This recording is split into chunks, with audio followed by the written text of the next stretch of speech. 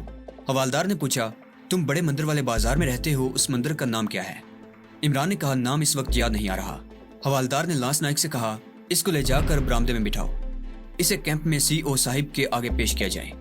اس سے پہلے کہ عمران کچھ کہتا، ڈوگرا لانس نائک اسے بازو سے پکڑ کر سڑک کے کنارے چیک پوسٹ کی بارک کے برآمدے کی طرف لے گیا۔ برآمدے میں اس نے عمران کو ستون کے پاس بٹھا دیا اور ایک فوجی سے کہا، اس کو قابو میں رکھو۔ یہ کہہ کر لانس نائک لاری کی طرف چلا گیا۔ ڈوگرا فوجی سپاہی جن کے پاس رائفلیں تھیں عمران کے دائیں بائیں آ کر کھڑے ہو گئے۔ خطرے کا الارم بج چکا تھا۔ ڈوگرا فوجی عمران کو کیمپ میں لے جا کر اپنے کمانڈنگ آفیسر کے سامنے پیش کرنے والا تھا۔ اس کا مطلب سوائے اس کے اور کچھ نہیں تھا کہ عمران پکڑا گیا تھا۔ اس نے فرار کی ترکیبیں سوچنی شروع کر دی۔ لاری کے 10-11 مسافر ہی چیک ہونے والے رہ گئے تھے۔ اس کے بعد عمران کو کسی فوجی گاڑی میں بٹھا کر فوجی کیمپ میں لے جایا جانا تھا۔ عمران کے پاس صرف 6 منٹ ہی تھے۔ اس کو جو کچھ کرنا تھا ان 6-7 منٹوں میں ہی کرنا تھا۔ اگر وہ اس دوران فرار ہونے میں کامیاب نہیں ہوتا تو پھر ٹارچر سیل تھے، وحشیانہ تشدد تھا اور ایک اذیت ناک موت تھی۔ عمران نے ارد گرد ایک نگاہ ڈالی۔ وہ بارک کے برآمدے میں جہاں بیٹھا ہوا تھا وہاں اس کے پیچھے پہاڑی ڈھلان تھی جو دور نیچے تک چلی گئی تھی۔ نیچے گہری کھائی تھی جہاں ایک تیز رفتار برساتی نالا بہ رہا تھا۔ پہاڑی ڈھلان نیچے برساتی نالے تک چلی گئی تھی۔ ڈھلان پر کوئی جاڑی وغیرہ بھی نہیں تھی، سوکھی گھاس ہی گھاس تھی۔ عمران نے لاری کی طرف دیکھا، چیک ہونے والے صرف 3 مسافر رہ گئے تھے۔ عمران نے اپنے دائیں بائیں کھڑے ڈوگرا فوجیوں کو دیکھا، دونوں اٹینشن ہو کر کھڑے تھے، رائفلیں انہوں نے کندھوں کے ساتھ لگا رکھی تھی۔ عمران نے سر کھجانے کے بہانے ایک بار پھر نیچے ڈھلان کی طرف دیکھا۔ دور نیچے برساتی نالا زور و شور سے موجیں اوپر کو اچھالتا بہ رہا تھا۔ کاؤنٹ ڈاؤن ختم ہونے والا تھا۔ اذیت ناک موت کا ہاتھ عمران کی طرف بڑھ رہا تھا۔ جہاں وہ بیٹھا تھا وہاں موت یقینی تھی۔ نیچے بھی اگرچہ موت تھی لیکن زندگی کی امید بھی تھی۔ ڈوگرا حوالدار اور لانس نائک نے لاری کے مسافروں کی چیکنگ ختم کر لی تھی اور اب وہ بارک کے برآمدے کی طرف آ رہے تھے۔ جیسے ہی انہوں نے فوجی انداز میں چلتے ہوئے برآمدے کی پہلی سیڑھی پر قدم رکھے، عمران نے اپنے آپ کو نیچے ڈھلان پر گرا دیا۔ ڈھلان پر گرتے ہی وہ فٹ بال کی طرح گھومتا کلا بازیاں کھاتا نیچے ہی نیچے جانے لگا۔ اسے 303 رائفل کے دھماکے سنائی دینے لگے۔ اوپر سے فوجیوں نے اس پر فائرنگ شروع کر دی تھی۔ گولیاں کہاں جا رہی تھی اس کی عمران کو کچھ خبر نہیں تھی۔ اسے صرف اتنا احساس تھا کہ ابھی تک کوئی گولی اسے نہیں لگی تھی۔ وہ فٹ بال کی طرح اچھل اچھل کر ڈھلان پر ادھر سے ادھر لڑکتا ہی چلا جا رہا تھا اور پھر برساتی نالے کے ٹھنڈے پانی میں گر پڑا۔ طوفانی نالے کی تیز رفتار موجیں اسے ادھر ادھر گھماتی اوپر نیچے کرتی ہوئی آگے ہی آگے لے جانے لگی۔ اس کا سر بھی کبھی موجوں میں ڈوب جاتا، کبھی موجوں سے باہر نکلا تھا۔ ایک بار اس کا سر پانی سے باہر نکلا تو اسے فائرنگ کے دھماکوں میں گاڑی کے انجن کے سٹارٹ ہونے کی آواز بھی سنائی دی۔ وہ سمجھ گیا کہ فوج نے اس کا پیچھا کرنا شروع کر دیا ہے۔ ابھی تک وہ زندہ تھا، ابھی تک اسے کوئی گولی نہیں لگی تھی۔ برساتی نالے کی موجیں اس قدر تیز رفتار تھیں کہ عمران کے پاؤں کسی جگہ ٹک نہیں رہے تھے۔ تیز رفتار موجیں اسے ہاتھ پیر مارنے کی بھی مہلت نہیں دے رہی تھی۔ اس پر اوپر سے مسلسل فائر آ رہا تھا۔ یہ فائرنگ اس فوجی جیپ سے ہو رہی تھی جس میں 4 ڈوگرا فوجی سوار برساتی نالے کے ساتھ ساتھ عمران کا تعاقب کر رہے تھے۔ لیکن نالا کافی نیچے گہرائی میں تھا اور عمران اوپر والے فوجیوں کو اب نظر بھی نہیں آ رہا تھا۔ وہ اندازے سے نالے پر فائرنگ کرتے جا رہے تھے۔ عمران کو یہی ڈر تھا کہ اگر برساتی نالے کے اوپر ساتھ ساتھ جانے والی پہاڑی سڑک کسی جگہ نالے کے برابر آ گئی تو وہ پانی میں دیکھ لیا جائے گا اور اندھا دھند فائرنگ کی زد میں آ جائے گا۔ لیکن ابھی تک ایسی کوئی بات نہیں ہوئی تھی۔ نالا اور ڈھلان کی طرف جا رہا تھا جس کی وجہ سے موجوں کی رفتار میں اضافہ ہو گیا تھا اور وہ عمران کو مزید تیزی سے آگے ہی آگے بہائے لیے جا رہی تھی۔ عمران زیادہ سے زیادہ اپنے آپ کو پانی کے اندر رکھنے کی کوشش کر رہا تھا۔ ایک سیکنڈ کے لیے اس کا سر پانی سے باہر آتا تو وہ اپنی دونوں جانب پہاڑی کی ڈھلان دیکھتا جو دور اوپر تک چلی گئی تھی۔ اوپر سے فائرنگ اب وقفے وقفے سے ہونے لگی تھی۔ شاید اس لیے جیپ میں نالے کے ساتھ ساتھ اس کا تعاقب کرتے ڈوگرا فوجیوں کی نظروں سے عمران اوجھل ہو گیا تھا۔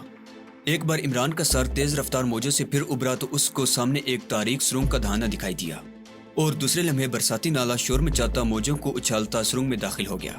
سرنگ میں سوائے اندھیرے اور موجوں کے گونجتے ہوئے شور کے اور کچھ نہیں تھا، لیکن عمران نے خدا کا شکر ادا کیا، وہ ڈوگرا فوجیوں کی فائرنگ سے بچ گیا تھا۔ عمران نے محسوس کر لیا تھا کہ طوفانی نالا زیادہ گہرا نہیں ہے، مگر اس کے پاؤں ابھی تک نالے کی تہہ پر نہیں ٹکے تھے۔ وہ پاؤں جمانے کی کوشش کرتا تو تیز رفتار پانی کی موجیں اس کے پاؤں اکھاڑ دیتی تھی۔ وہ سرنگ کے اندر بہتا چلا گیا۔ سرنگ ختم ہونے کا نام نہیں لے رہی تھی۔